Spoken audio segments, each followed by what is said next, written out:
All right, good morning, everyone. Welcome to the TLC Show. My name is Bamm, Hardie, the lifestyle consultant. I usually talk about a little bit about fitness, a little bit about food on a base level, and I'm also sharing with people how to manage your stress as well as your pain during these times, be it on a daily basis, in your lifestyle, or even during COVID. I realized that during COVID, a lot of people cannot go anywhere, especially in Singapore, when we were on a circuit breaker, aka lockdown. We couldn't go anywhere and do anything. So I can imagine the stress out there. However, today I have my guest with me, such a special guest, and she's such a dear person to me. Her name is Tiffany Wee. Thank you. Hi. Thank you for inviting me to the show. Our pleasure, Tiffany. For those listeners out there, right? Well, just to share, Tiffany is a naturopath, and you don't find many naturopaths out there. And she's also the founder of Mind Body Shine. I love that brand name. It just emits a lot of light and The beauty idea from the actually, inside. yeah. Yeah, I love it. So that's Tiffany, and in a while we're just gonna get to know Tiffany a little bit better. At the same time, towards the halfway through the show, I think we're gonna start to ask more serious questions and the concerns. So today we're really gonna go deep into food and share. Tiffany's gonna share more about how she manages clients and how she actually experiences what's going on around Singapore, especially because we're based in Singapore. And it's going to be an exciting journey. So keep watching, okay?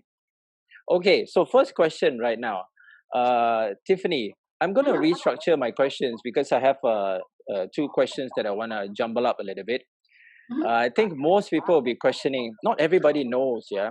And I'm going to ask, so if I'm a listener, I'll be asking, what is a naturopath? And what does a naturopath do? Yes, so I thought, yeah, that might be your question because you're not the first one to ask. In fact, Exactly. I've done this surprisingly now when I count back, it's about 18 years. And even after doing it for that long, every time I go somewhere to do like a talk or workshop, and that's how I introduce myself, right, as a naturopath. When I say that word, it usually does draw a blank look. So I usually do start off with just explaining what exactly it is. So just to share, my training was actually a 4-year course in Sydney, Australia. So as part of my background and experience, I'm trained partly like a medical student, right, where I have to study the anatomy, physiology of the body, and then the study of disease like symptomatology. But rather than being equipped in, I don't know what a medical student does, I can only guess, but things like pharmaceutical interventions, maybe surgical methods, right? So as a naturopath, we are trained then to address different health conditions, whatever they come in the form of, with natural tools.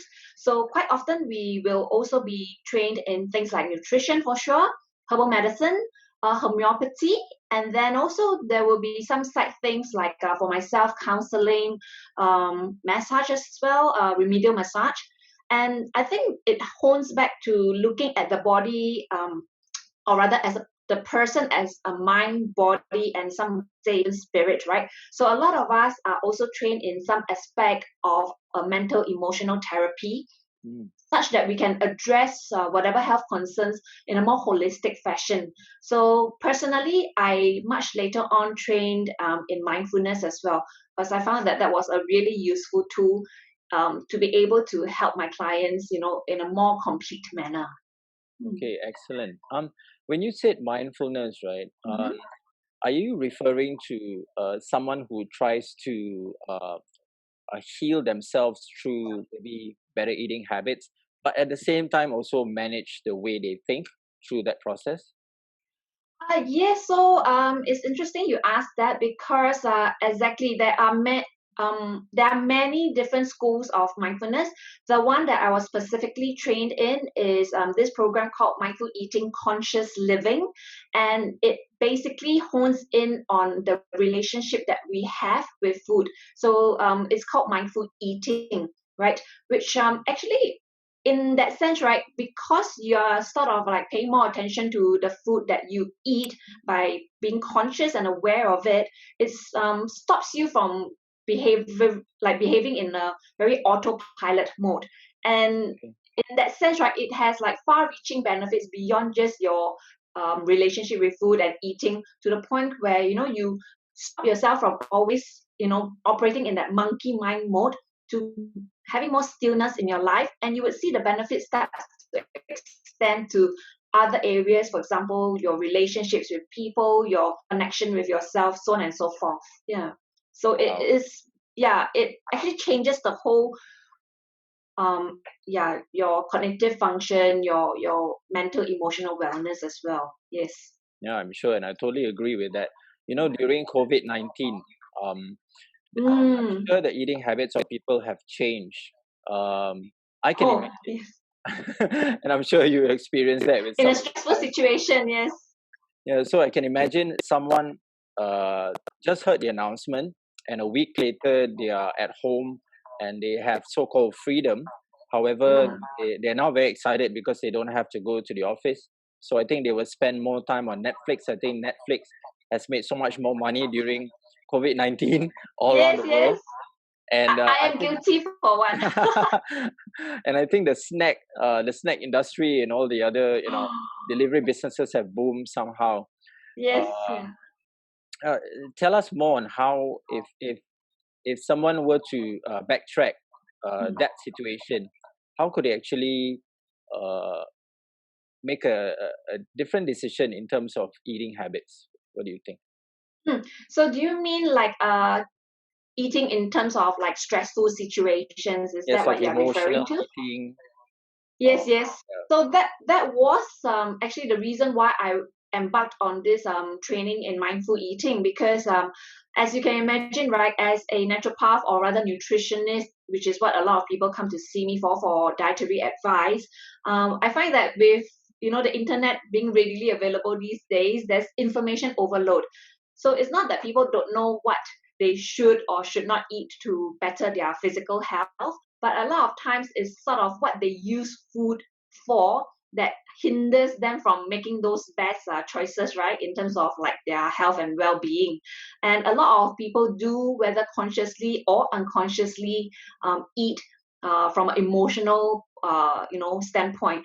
And I think for that, when you are in that moment where you're feeling stressful, or just not feeling um, that positive, right? Sort of like you might be feeling lonely, or there's some uncomfortable feeling that you just want to avoid for that moment. You might look for some sort of distraction, and it could be TV, it could be food, just something to take your mind off whatever you really have to face. And usually the foods that we go for are those that instantly gratifies, right? So it'll be something that usually tastes really like intense in terms of its flavor.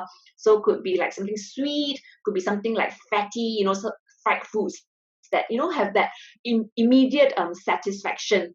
So I think the thing to think about in this kind of situations is to first pause, because a lot of times, as I've mentioned, right, when you are operating in an autopilot mode, you are not conscious, and you're not making decisions with awareness. So it's just sort of like you just you react, right, to whatever impulse that comes about.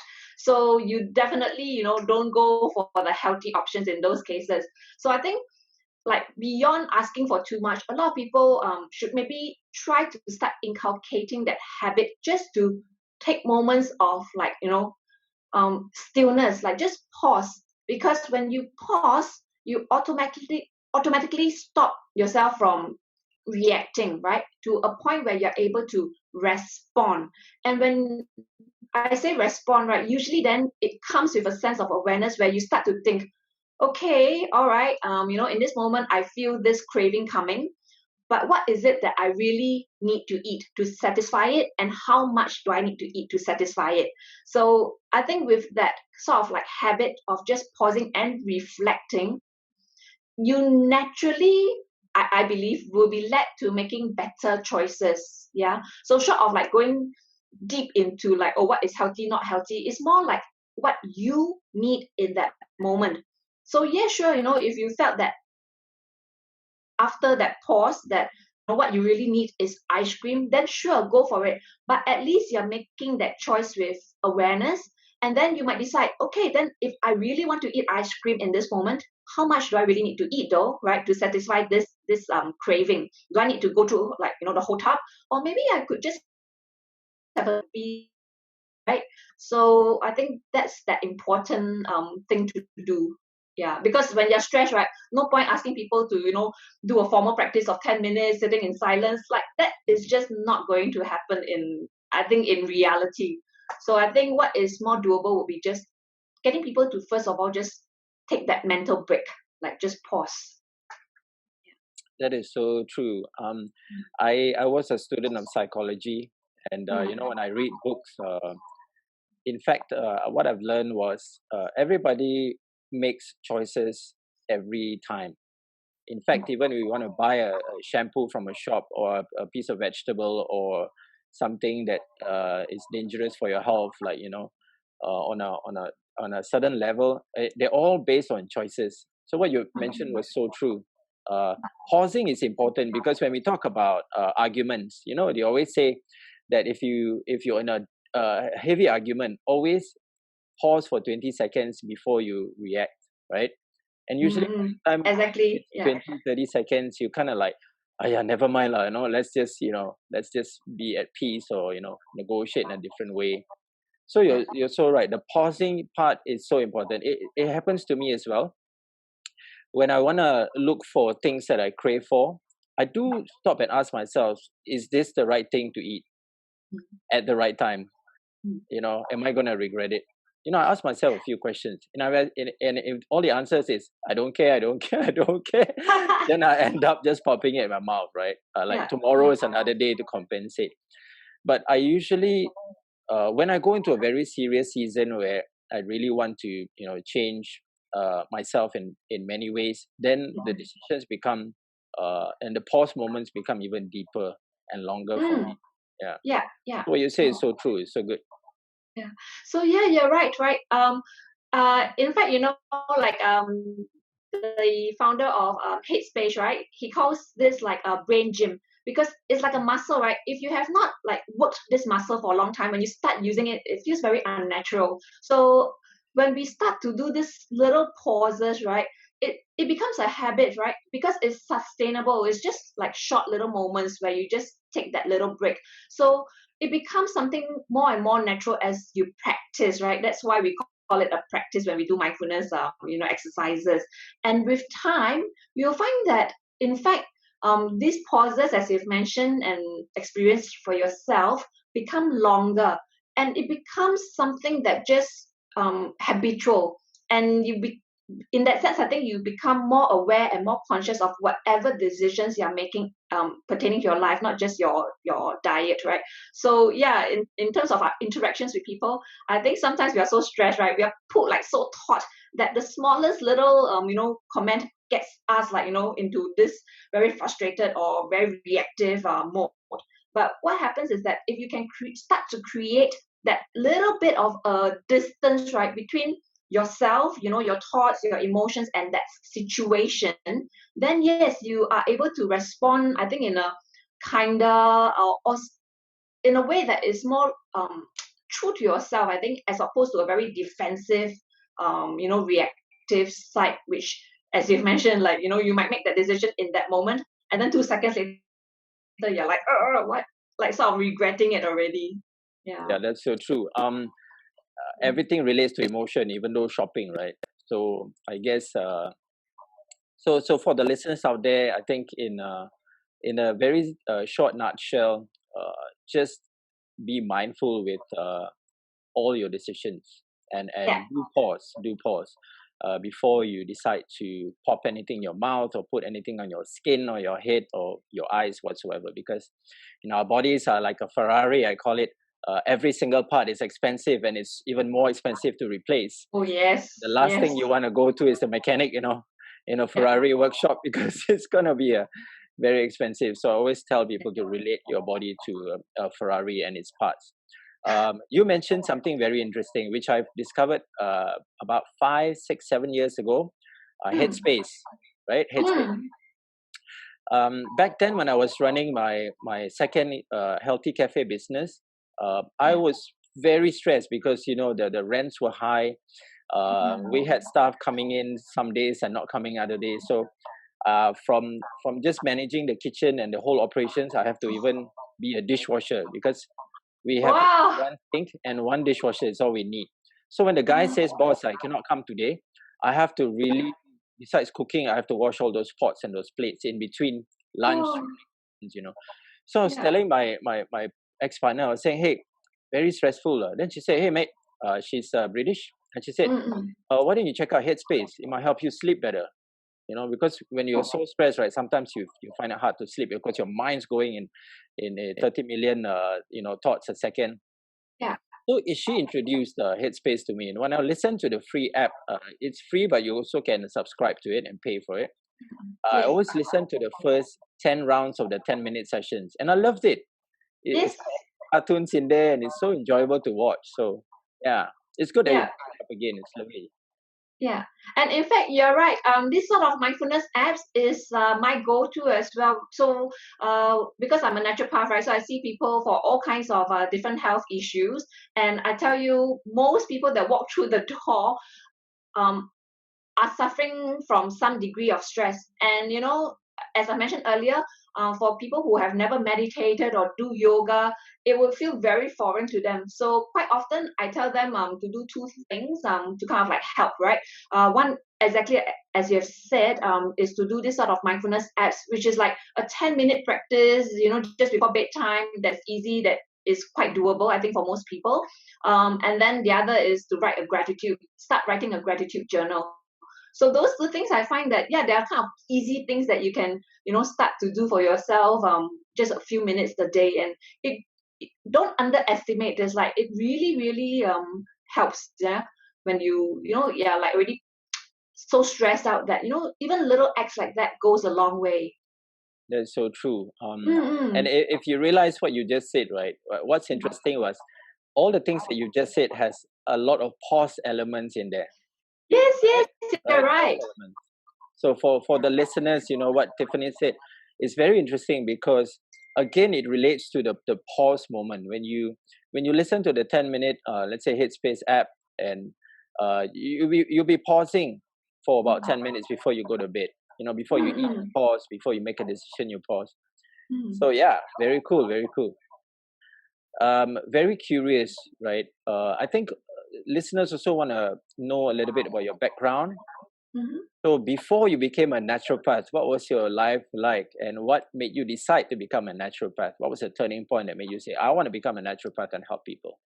Okay, this is like gonna be a pretty long story, so bear with me, yeah. Okay. So actually, growing up, like in the 80s in Singapore, right? So I just went along with like what every typical teenager would do in those days, right? Which is to just follow the path and go to NUS. And I actually did my 4-year degree in NUS in theater studies and English literature, right? Like a completely different, yeah, arena from what I'm doing currently. And it's really funny because for my honors year thesis, right, what I wrote on was in part due to this theatre production that we brought to Australia. So we brought a kabuki show to Australia, and in that trip, I met some theatre practitioners that started talking about energetic healing and things like that, which got me kind of like curious. So when I came back to Singapore, I started to do research into this area, right? And in the end, ended up writing my thesis on the topic establishing subtle energy into the therapeutic theatre. So I remember my tutor telling me, you're really like pushing it, right? Like, what is this? So essentially, I had to do a lot of research into like energetic medicine, which, to be honest, it sounds like woohoo, but literally, it's just like how energy in terms of like our mental, emotional wellness, right, affect our physical body. So I kind of like correlated it and therapeutic theatre. But because of that thesis and those productions, I had to do a lot of research into wellness and well health, right, in general, and how it all comes together. So I remember like after graduating, right, I was writing like for this educational portal in those days. And one day I just asked myself, why am I doing this? It's like this has got nothing to do with what I'm passionate about.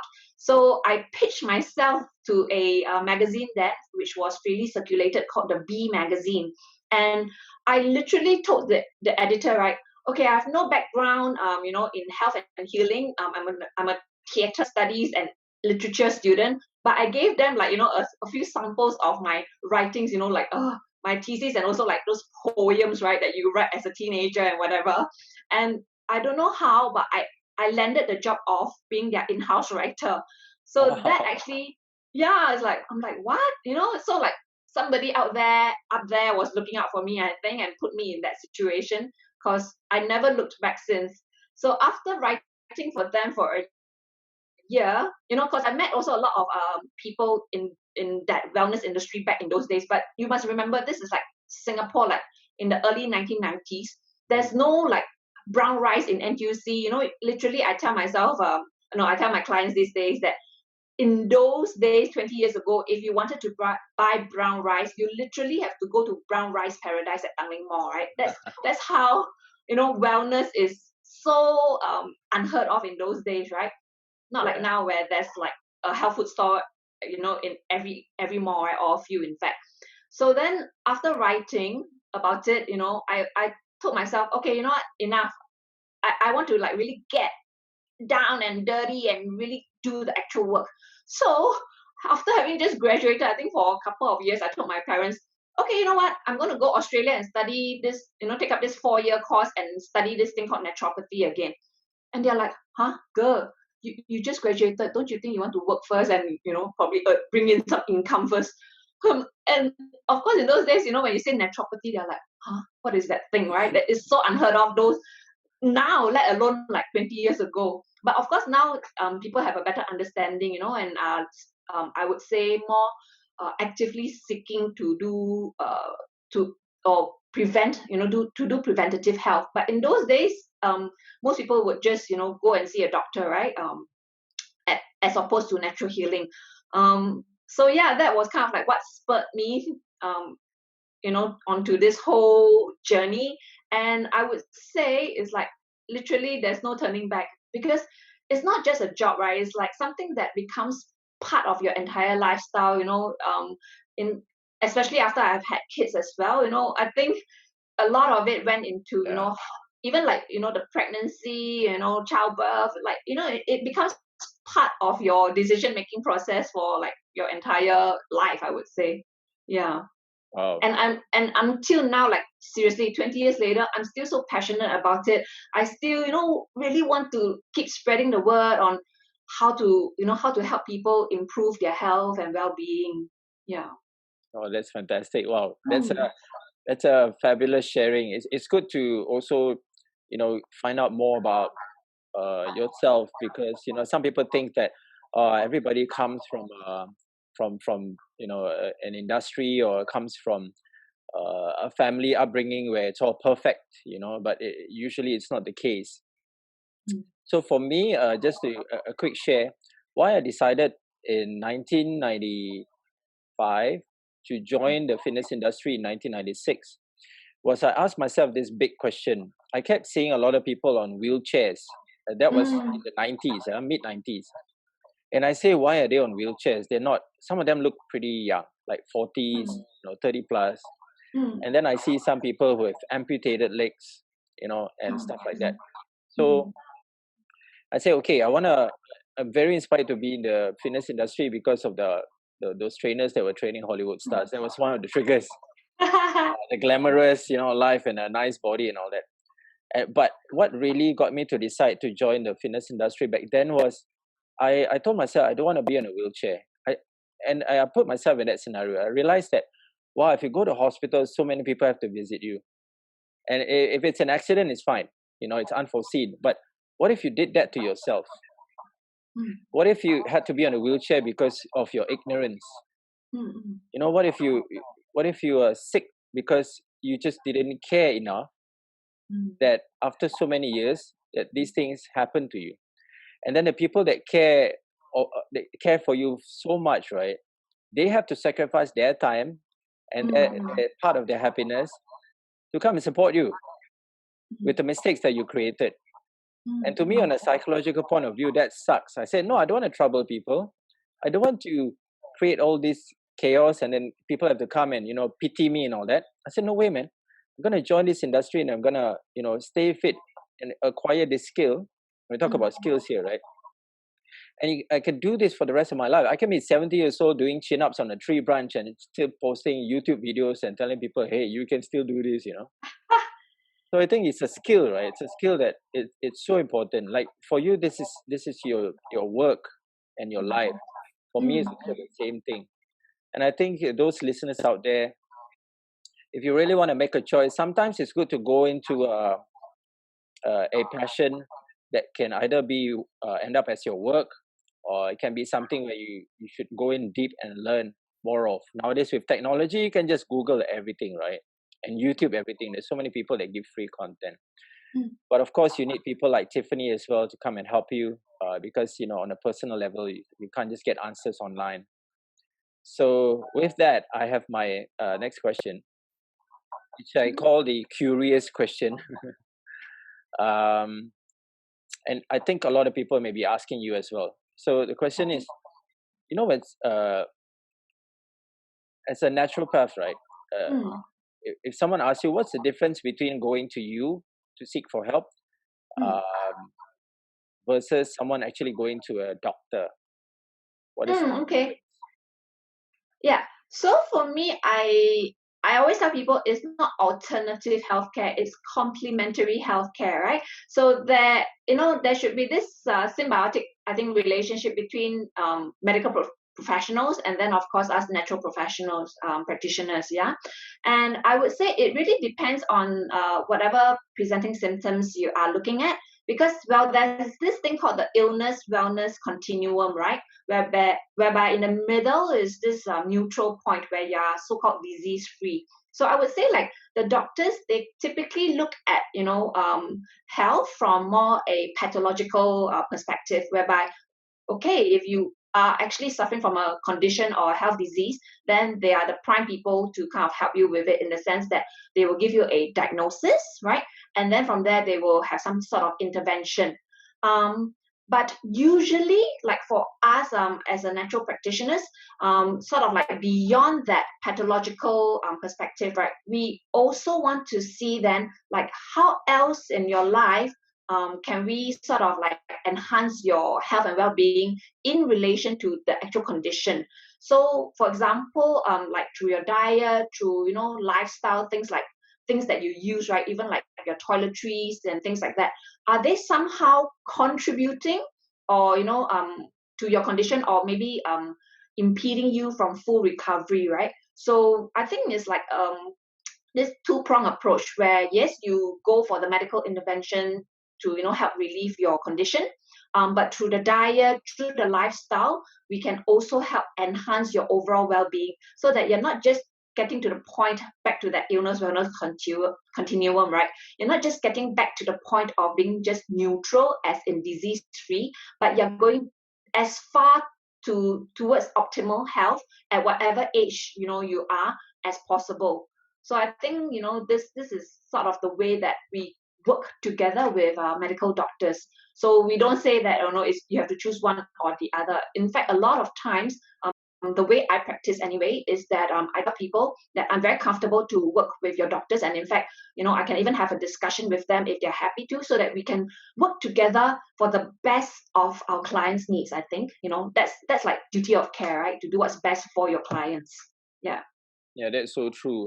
Just to share an experience before, I was recommended to go to a homeopath, right? Homeopath. Because I had some issues with my body. I wasn't sure what it was. I cannot remember. It was many years ago. And then I spent about $700 with 2 different homeopaths, and I still didn't get healed. So I made a joke about it. I said, okay, I've given the homeopaths a chance, to give me all those remedies, and I took them for a while, and it didn't change my body. I think I was having some serious cough issues. I had some phlegm because I was an asthmatic child. But this only happened about 10 years ago, 10, 12 years ago. Could be stress. And then I said, okay, if I cannot heal through the homeopath, and I'll just try and go to a doctor anyway. And in Mm, fact, I did. I went to a GP, a mm, very young doctor, and he gave me a mm, jab, and mm. it disappeared. So I told my friends, I said, what's the joke? That I've been drugged when I was young so many times that my blood is 50% drugs.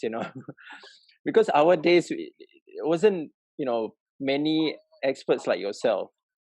Mostly were just doctors, right? You have a symptom, you go to a doctor and stuff like that. And Yeah, we yeah. didn't know better anyway.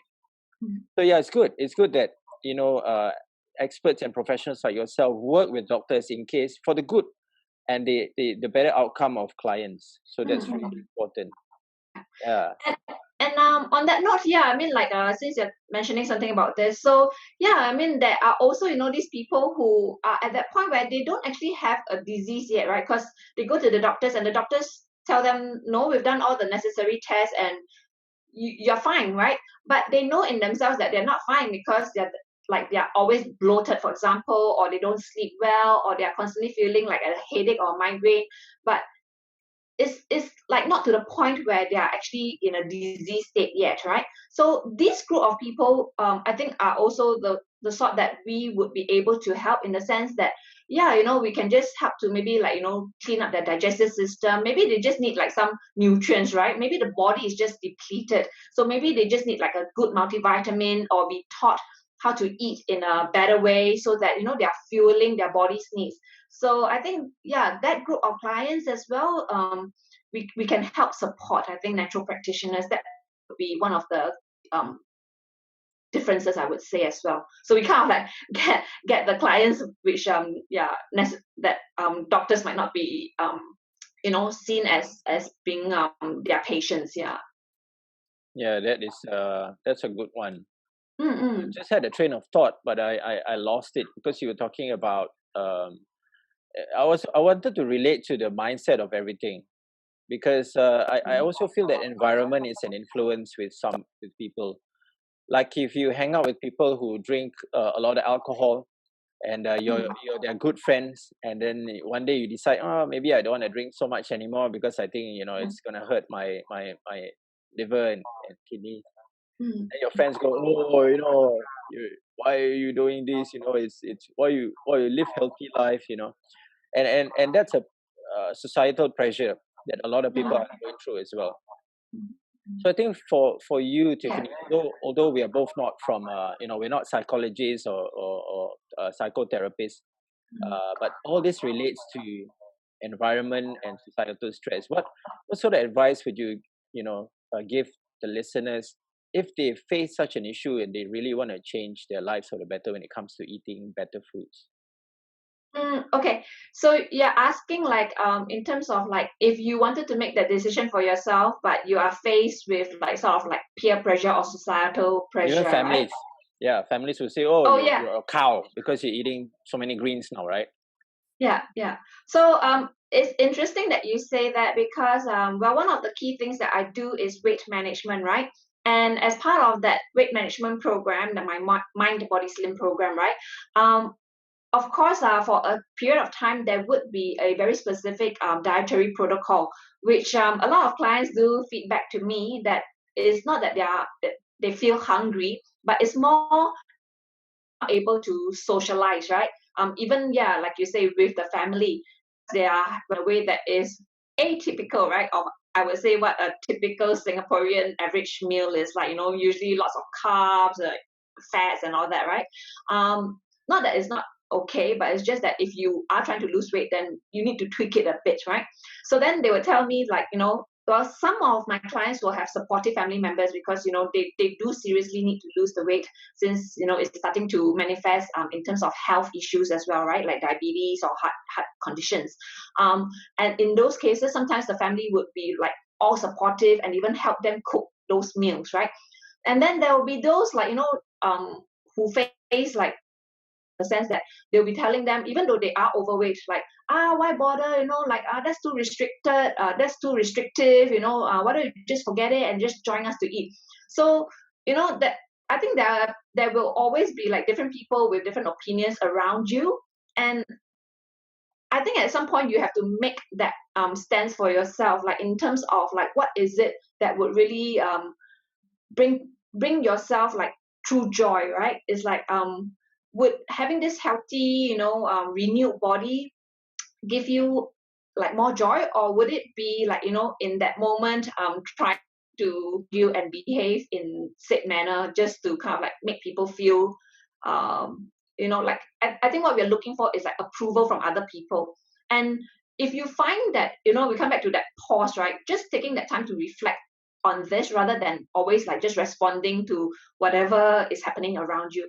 If you make that sort of like a conscious decision, like what you choose to do, then it's okay because you're kind of like you've made like it with awareness.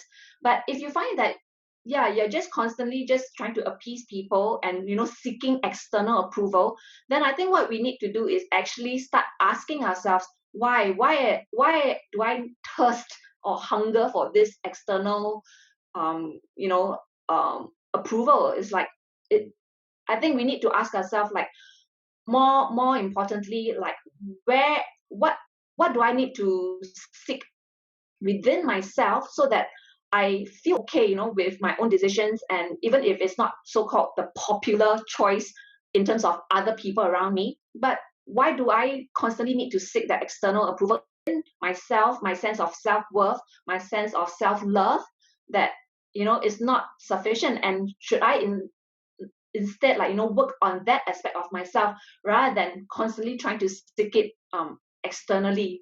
So I think like at the end of the day, when we take that time to reflect what it is that we are truly in need of, and that's why I said, right, that nourishment is not just on a physical level, but mentally, emotionally. What do we need to nourish ourselves so that we feel that confidence and self worth within ourselves? Yeah, that we just stand by our own choices. We don't necessarily need everybody around us to agree with us or support us. Yeah. Yeah, again, it goes back to the emotional level of decision making, right? Mm-mm. I guess what in short, perhaps what you really I don't want. know if I answered your question. I'm sorry. I That's spoke like in a okay. very big roundabout way. It's okay. It's all organic.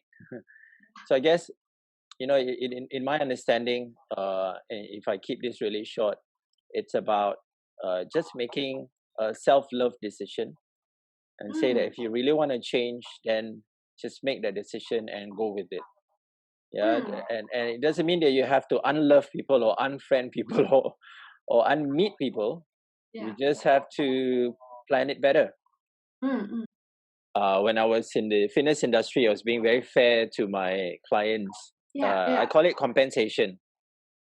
So when I give them a program, they have to follow it if they really want quicker results. Mhm, But if there are days when they fumble because their friends say, "Hey, let's go for beer, man. Let's enjoy this session," and they have beer, pizza because they don't want to lose their friends or they feel bad, right? They don't want to feel mm, left out.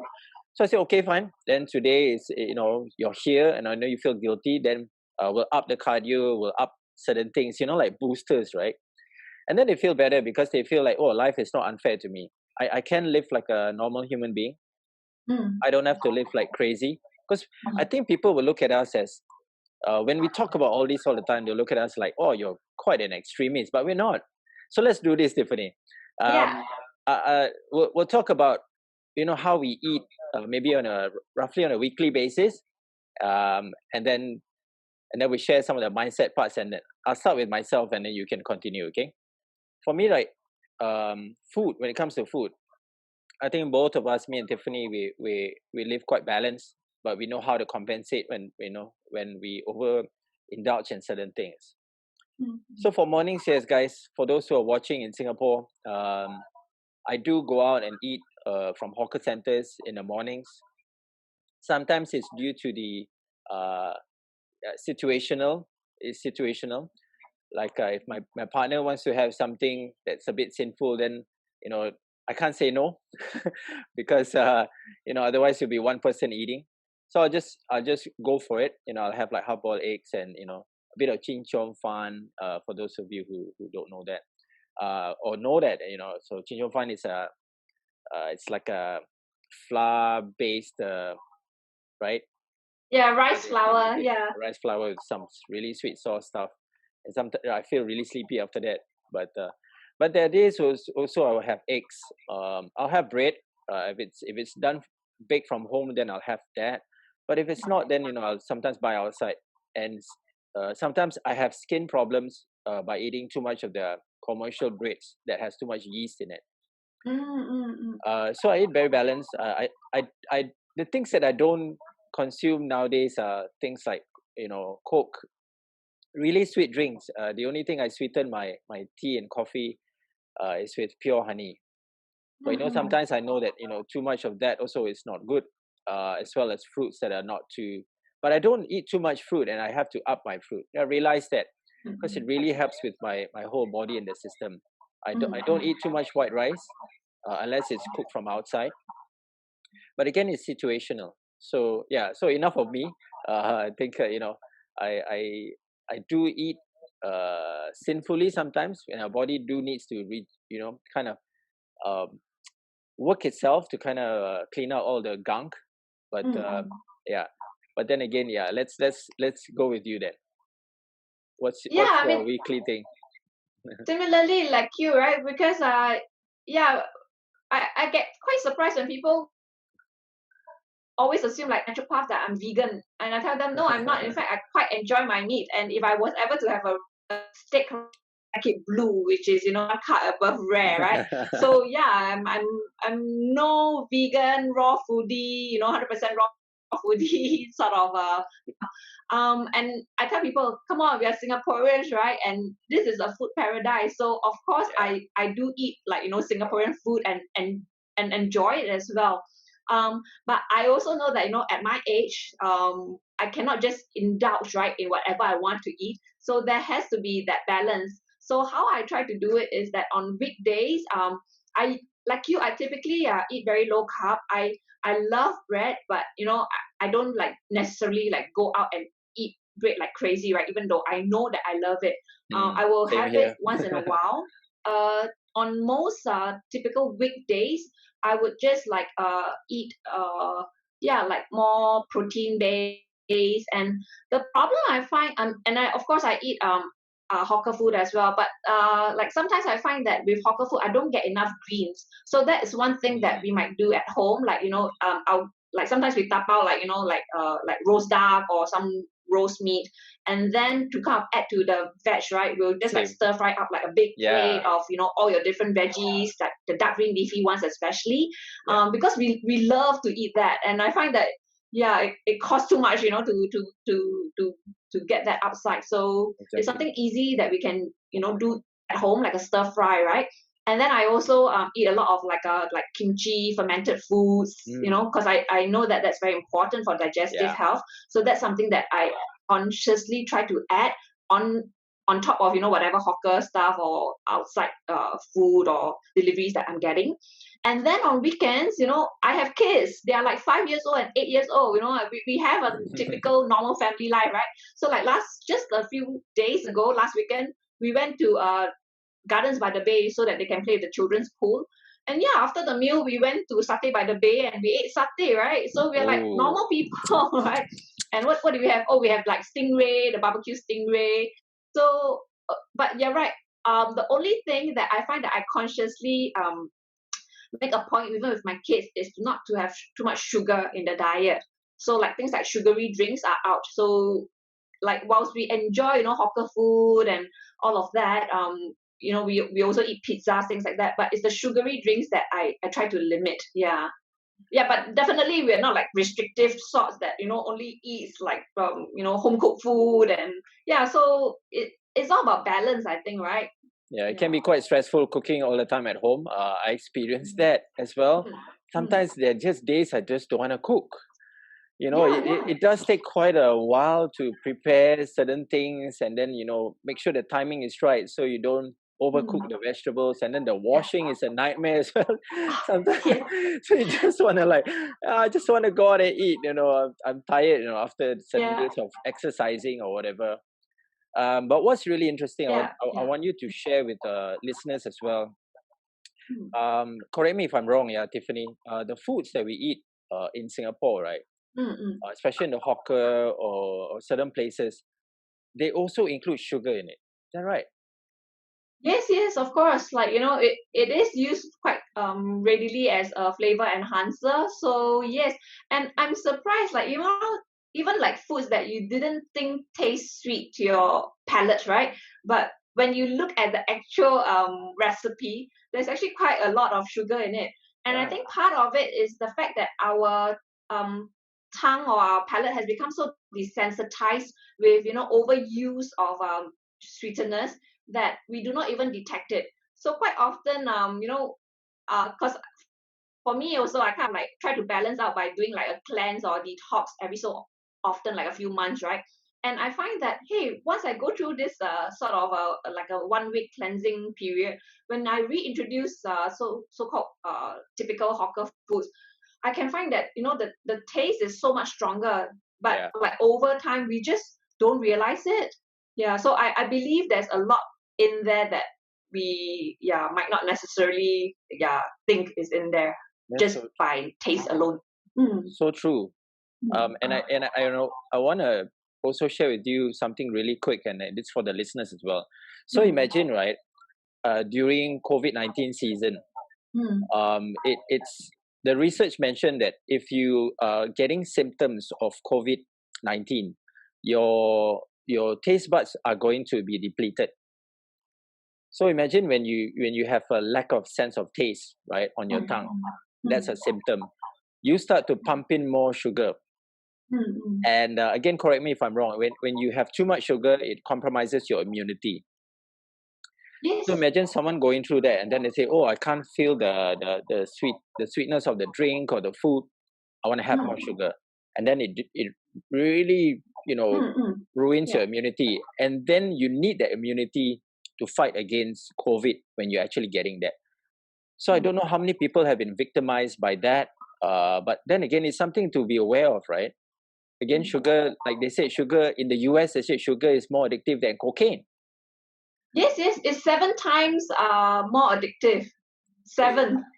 it's frightening. I mean, it's nice. It stimulates, the emotions in our body, saying, "Wow, it is all nice."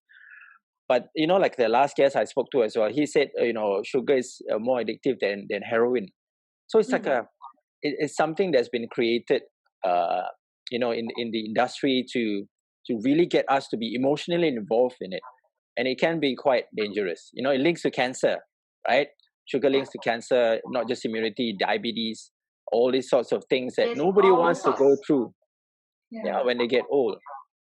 Yeah. So again, let's ask you this question: if someone says, "I cannot wean off sugar straight away," Mm. I love my coffee and tea with sugar. What are the Yeah. alternatives would you recommend if they want to still have a bit of that and still not feel guilty, or it doesn't harm them in such a way? Yeah. Okay. So like you mentioned earlier, right? Like you use honey as a sweetener, right? So I would say yes, there are degrees, right? In terms of like what it is that you kind of like crave, yeah. So if you are using something like honey, I would say yes, the sugar is still in there, but in a way it's a whole food, right? So it comes with it like certain vitamins, certain nutrients that at least that is of benefit to the body, as opposed to like just your White processed kind of sugar, white yeah. sugar. So that is like a wean off that sweetness a little bit more, then you can start to use something that is not as sweet. For example, things like monk fruit. And for myself, I actually use stevia, which Mhm. I mean, and I just need that little bit, to provide that little hint of sweetness. And yet, it's because it's a natural sweetener. It has no calories and doesn't really affect your blood sugar levels. So I would say those are some of the methods that you can start looking at.